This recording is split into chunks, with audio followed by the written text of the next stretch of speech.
Il Consiglio di Stato ha accolto il ricorso presentato da un concessionario demaniale di Rosolina Mare, sospendendo l'aumento del 25% dei canoni demaniali deciso a dicembre dal Ministero delle Infrastrutture.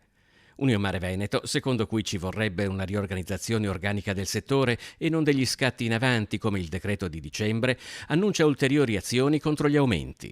Per il momento questo provvedimento è stato sospeso solo per l'azienda che ha presentato questo ricorso ed è proprio per questo che abbiamo già preso contatto anche con l'Agenzia del Demanio, proprio per avviare un'azione collettiva e per far sì che tutti i concessionari che afferiscono al nostro sistema possano nei prossimi giorni presentare un ricorso pluralistico e collettivo. Il Veneto ha un tessuto imprenditoriale balneare composto principalmente da maxi concessionari ed è quindi la regione che paga più canoni demaniali. Prima i Bibbione Spiagge con oltre 600.000 euro di canone annuo che avrebbero un incremento di 150.000 euro. Tra gli altri ci sono Caorle, 300.000 euro, e il Lido di Venezia, 250.000.